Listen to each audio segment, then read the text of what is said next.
What is up guys, Stark here. In today's video, I'm doing a video that I probably should have made like a week ago, and that is going to be the Camelot video.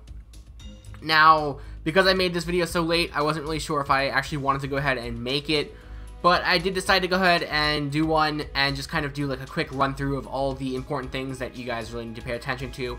Like, as of recording this video, the game is down for maintenance, so they're adding Camelot, and by the time this video is posted, it should already be out. I definitely should have made this earlier, but, you know, I've been busy and I haven't been able to record any videos, as you guys have probably noticed with my lack of uploads. But all that's behind me now. Camelot is fast approaching, and let's just get right into it. We did pass the pre-launch campaign, so everyone will be getting 10 Saint Quartz, which is pretty awesome. And the Camelot batch is going to be adding a ton of new servants, so we're going to get 9 new servants overall. And they are kind of broken up into different batches, so there'll be different banners for the first batch and the second batch. The characters will be available to pull, and then they'll be added to the story banner. So the first batch is going to include Ozymandias, Nitocris, Lancelot, Hassan of the Serenity, and Tuara Tota. And then the second batch will include all the ones that I didn't mention. So Artoria Pendragon Lancer, Tristan, Gawain, and Bedivere. But he is going to be the servant you're going to unlock by completing Camelot, so you don't really need to worry about him too much. So in this Singularity, there are to be 4 new like Ascension and skill enhancement items that you guys need to, you know, pay attention to, because now servants are going to start needing these. So they're going to be the Scarab of Wisdom, the Lamp of Evil Sealing, the Great Knight Medal, and the Fool's Chain. So these will drop in Camelot, and then they will be added to events later on, which will make it easier to get, and you'll need these to evolve and ascend and skill enhance the characters that are coming out with Camelot. So in addition to that, there are a couple new interludes that will be available for completion upon Camelot, and the first one's going to be Arash, and you will have to completely clear the 6th Singularity of Camelot, and you also have to have his stage 1 Ascension and bond level 5, and this will enhance his Noble Phantasm. So this is a really good one. You guys want to complete this one as quickly as possible, and this will give Arash's Noble Phantasm a massive boost to his overall damage. So if Arash is a character that you plan on using, definitely go ahead and do his interlude quest as quickly as possible. He's going to benefit greatly from it.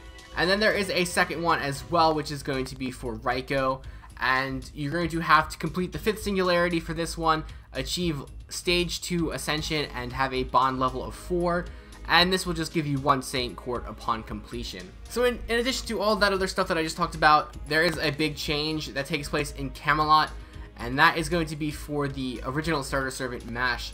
Now, Mash is a really interesting and unique servant in the fact that she progresses and gets better through story, and in Camelot she's going to get a bonus to her Noble Phantasm and her skills. So for her first skill is going to go from the standard increased defense for 3 turns, and that's going to stay there, but it's also going to just get a bonus where it's going to be a bigger increase to your defense, but it's also going to apply a damage cut for 1 time, and it's going to be a 2000 damage cut for that 1 attack. So that's going to be a massive increase to her first skill. And then she's also going to have a buff to her Noble Phantasm as well. So originally it goes from increasing defense of all allies for 3 turns and applying damage cut for 3 turns. And all of that is going to stay exactly the way it is. There's going to be no increase to any of those numbers. But it's also going to apply an additional effect. And this effect will increase the attack of all allies except herself for 3 turns. And this is going to be a 30% increase to attack for 3 turns. So this is going to make Mash so much more usable, being able to get a defense increase and an attack increase all in once. So Mash is going to be seeing a lot more play here. She's getting some pretty impressive bonuses, pretty impressive buffs, and overall she's just going to be getting that much better. So you definitely want to go ahead and complete Camelot as quickly as possible, get those upgrades to Mash. There is also going to be a banner as usual that will come out with this event, and like I said, it's going to be part 1, and this will include Ozymandias, Nitocris, Lancelot, Hassan of the Serenity, Tuara Tota. So if you are interested in pulling for those characters, now is definitely the time. I will be doing character spotlights for all of these characters in the next upcoming days, so definitely stay tuned for that. I'm going to do all the Camelot servants. I'm not going to wait for the second batch. I'm just going to go ahead and do them all in a row. There are also 3 new craft essences that are going to be coming out with this banner. The first one is going to be the Origin Bullet, which will apply Ignore Invincible and apply 35% special attack for yourself. So that's going to be the 5-star craft essence. The 4-star is going to be the Covering Fire, which will apply damage plus 400 and increase your critical strength by 15% for yourself. And then the 3-star is going to be Battle of Camelot, which is going to increase all allies double phantasm gauge by 10% when whatever character is using this is defeated. So overall, this is a very good banner. Ozymandias and Lancelot are fantastic servants, and you know, Hassan of Serenity is definitely a popular choice as well. A lot of people are going to be doing friend points to try and pull for her. The craft essences are good as well. So overall, it is a pretty solid batch. The only thing to really point out here is that none of these servants are limited. So with the first anniversary coming up, it might be better to save your courts because these characters are attainable at any point in the game. Obviously, with their banner, they're going to be rated up. So if you really do want those servants, you know, now is a really good time to do it.